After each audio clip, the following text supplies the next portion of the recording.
नमस्कार दर्शकों, वास्तु विज्ञान कार्यक्रम में आपका स्वागत है।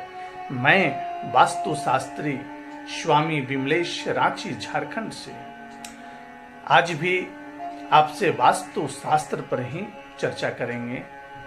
यह चर्चा है वास्तु दर्पण ग्रंथ से। इंसान के जीवन को दो चीजें प्रभावित करता है, एक भाग्य, दूसरा वास्तु। 50% भाग्य, 50% वास्तु। अगर सितारे बुलंद हो तथा वास्तु गड़बड़ हो तो प्रयास की तुलना में नतीजे आधे ही मिलेंगे। अर्थात यदि वास्तु शास्त्र के अनुसार निवास किया जाए तो मनुष्य के भाग्य की स्थिति बदल सकती है।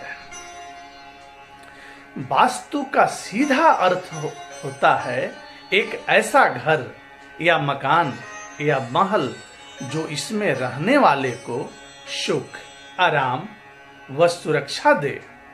संपन्नता, धर्म, अर्थ, काम, मोक्ष की सभी शाखाओं का स्वाद कराते हैं।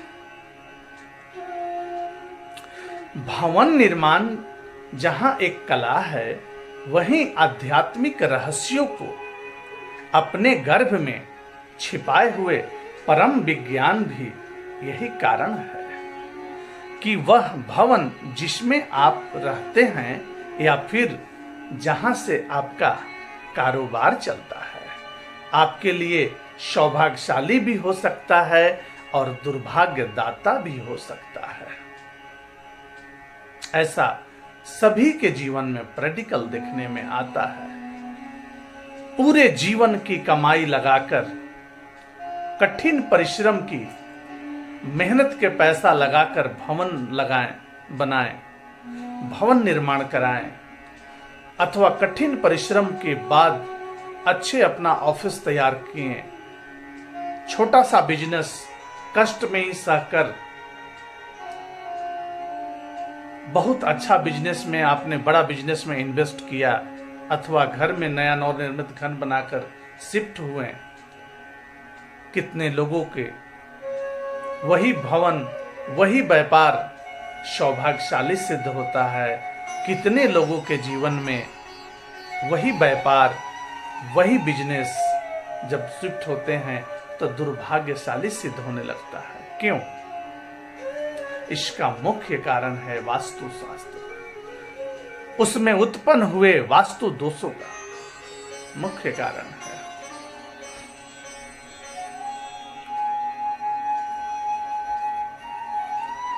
नए भवनों के साथ यह शास्त्र इस बात को भी गंभीरता से प्रतिपादित करता है कि यदि आपका निवास स्थान या वह स्थान जहां से आप कारोबार करते हैं वास्तु दोष युक्त हो तो उसे कैसे मुक्त किया जाए। थोड़ी बहुत उलट फेर कर या फिर कुछ विशिष्ट वस्तुओं को एक निश्चित व्यवस्था में रखकर आप अपनी खोई हुई सुख समृद्धि दोबारा प्राप्त कर सकते हैं। यह है शक्ति वास्तु शास्त्र में। नाम मात्र कम खर्च में किया गया थोड़ा सा परिवर्तन ही आपके भाग्य की रेखाओं सुख, समृद्धि, शांति की ओर मोड़ सकता है। इसमें थोड़ा भी संशय नहीं है।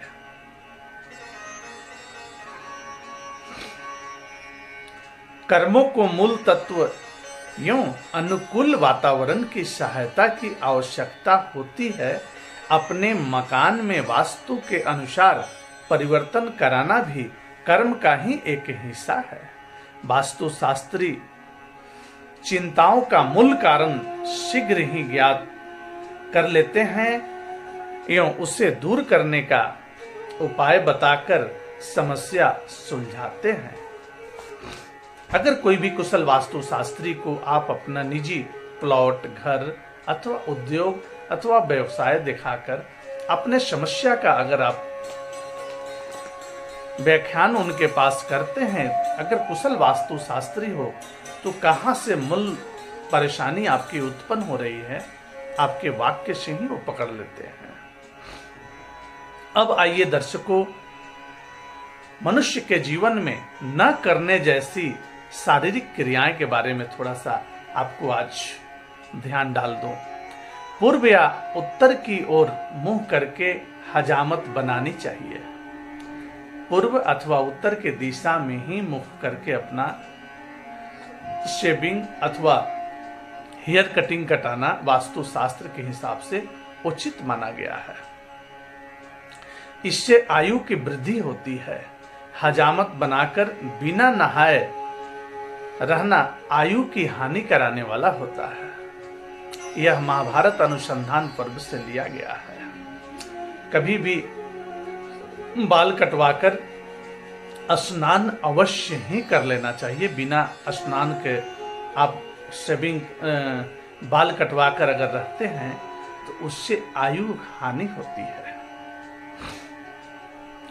हाथ पैर के नाखून नियमित रूप से काटते रहो। नख बढ़ाते हुए मत रखो। नाखून बढ़ाकर रखने से हानि होती है, आपका बुद्धि भी छिन्न होता है। अपने कल्याण के इच्छुक व्यक्ति को बुधवार व शुक्रवार के अतिरिक्त अन्य दिनों बाल नहीं कटवाना चाहिए। अपने कल्याण के लिए शास्त्र के अनुसार बुधवार अथवा शुक्रवार को 2 दिन सप्ताह में बाल कटिंग का शास्त्र बताया है। सोमवार को बाल कटवाने से शिव भक्ति की हानि होती है। पुत्रवान को इस दिन बाल नहीं कटवाने चाहिए। मंगलवार को बाल कटवाना मृत्यु का कारण होता है तथा दुर्घटना में भी होने का संशय बना रहता है। मंगलवार को सावधान रहिएगा, बाल नहीं कटवाना चाहिए। भीषण दुर्घटना में मौत होने का खतरा बना रहता है शास्त्र वचन के अनुसार। बुधवार को बाल कटवाने से धन की प्राप्ति होती है। गुरुवार को बाल कटवाने से लक्ष्मी और मान की हानि होती है। शुक्रवार लाभ और यश की प्राप्ति होती है। शनिवार मृत्यु का कारण होता है। रविवार तो सूर्य देव का दिन है। इस दिन छौर काटने से धन, बुद्धि और धर्म की क्षति होती है। शनिवार को और रविवार को भी बाल नहीं कटवाना चाहिए। ज्यादातर देखा गया है रविवार को ही छुट्टी होने के कारण लोग बाल कटवाते हैं। समय नहीं मिलने के कारण अगर आप ऑफिस से व्यवसाय से आ रहे हो तो बुधवार अथवा शुक्रवार को ही संध्या का समय भी सूर्यास्त के बाद भी आप कटवा सकते हैं। आकर घर में स्नान कर लें।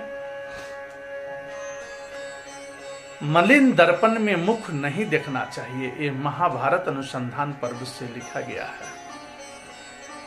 मलिन दबा तपा दाग पड़ा हुआ दर्पण में अपना चेहरा दिखने से भाग्य फूटता है और आपका भाग्य भी सोता है।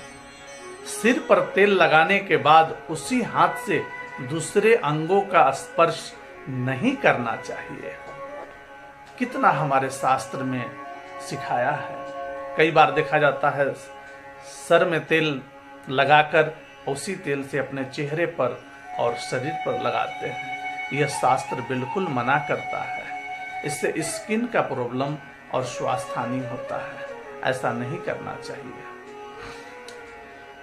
पुस्तकें खुली छोड़कर न जाएं, उन पर पैर न रखें और न उससे तकिए का काम लें। धर्म ग्रंथों का विशेष आदर करते हुए स्वयं शुद्ध, पवित्र व स्वच्छ होने पर ही उन्हें स्पर्श करना चाहिए। उंगली में थूक लगाकर पुस्तकें के पृष्ठ न पलटे। ऐसा नहीं करना चाहिए। बहुत लोगों को देखा गया है उंगली में थूक लगाएं और पेज पलटते हैं। यह शास्त्र बिल्कुल निषिद्ध मना करता है। दर्शकों, दूसरे के पहने हुए कपड़े, जूते आदि न पहने। कितना सूक्ष्म रूप से यह आपको हमारे ऋषि मुनियों और हमारे संतों और वास्तुशास्त्रियों ने सूक्ष्म रूप से चुन चुन कर यह महाभारत अनुसंधान से निकाला गया है। सूक्ष्म कर कर बताते हैं आपको। दूसरे के कई देखते हैं दोस्त यारों, दूसरे को कपड़ा पहना हुआ पहन लेते हैं, यह वास्तुशास्त्र और हमारे शास्त्र में बिल्कुल निषिद्ध माना गया है। दूसरे के पहना हुआ कपड़ा अथवा मोजा जूता नहीं प्रयोग में लेना चाहिए। हाथ पैर से भूमि खुरेदना, तिनके तोड़ना, बार बार सिर पर हाथ फेरना, बटन टटोलते रहना, वस्त्र के छोर उमेटते रहना, व्यर्थ ही झूमना, उंगलियां चाटते रहना, ये बुरे स्वभाव के चिन्ह है। अतः ये सर्वथा त्याग्य है, ऐसा नहीं करना चाहिए हमारे शास्त्र के अनुसार। आसन को पैर से खींचकर या फटे हुए आसन पर न बैठे, यह भी महाभारत अनुसंधान पर्व से लिया गया है। फटा हुआ आसन अथवा पैर से कभी भी नहीं आसन को खींचना चाहिए, ये बहुत बड़ा दोष लगता है। कोई भी आध्यात्मिक कार्य से अथवा सत्संग से उठते समय आसन नहीं छटकना चाहिए, ऐसा करने वाला अपने पुण्यों का नाश करता है। कितना सूक्ष्म रूप से आध्यात्मिक ये सब समझाए हुए हैं। जूठे मुंह पढ़ना, पढ़ाना, शयन करना, मस्तक का स्पर्श करना कदापि उचित नहीं है। जूठे मुंह कभी नहीं अध्ययन करना चाहिए और नहीं कोई शिक्षक को पढ़ाना भी चाहिए, ये भी एक दोष माना गया है। यमराज कहते हैं, जो मनुष्य जूठे मुंह उठकर दौड़ता और स्वाध्याय करता है, मैं उसकी आयु नष्ट कर देता हूं, उसकी संतानों को भी उससे छीन लेता हूं। जो अध्याय के समय भी अध्ययन करता है, उसके वैदिक ज्ञान और आयु का नाश हो जाता है। यह भी महाभारत अनुसंधान से लिया गया है। जिसके गोत्र और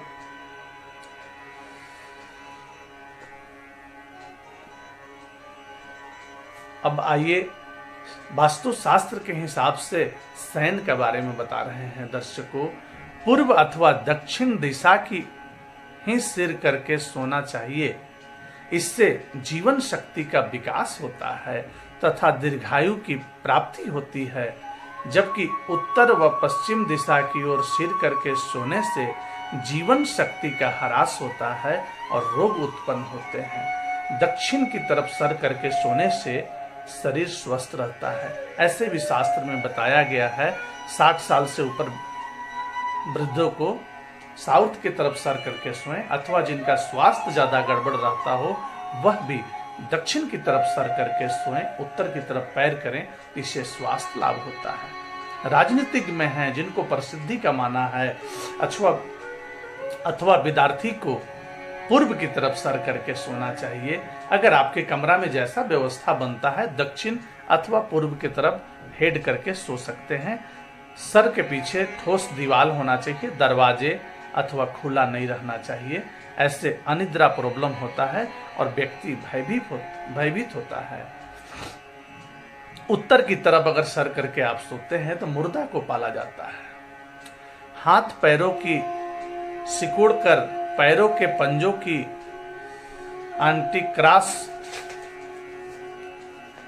करके सिर के पीछे तथा ऊपर हाथ कर कर व पेट के बल नहीं सोना चाहिए। सूर्यास्त के 2-2.5 घंटे बाद सो जाना, सूर्योदय से 2-2.5 घंटे पूर्व उठ जाना उत्तम माना गया है शास्त्र में।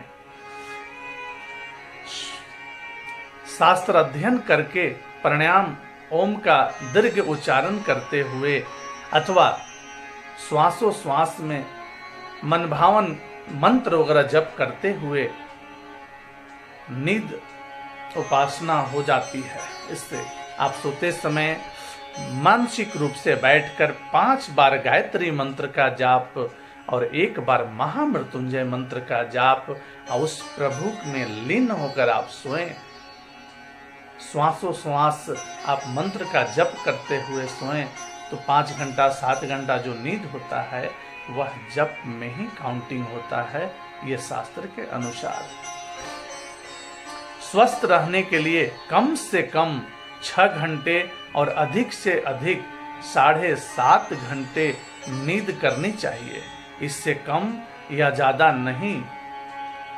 जब आप शयन करें तब कमरे की खिड़कियां खुली हो और रोशनी न हो। आज के लिए दर्शकों इतना ही। नमस्कार।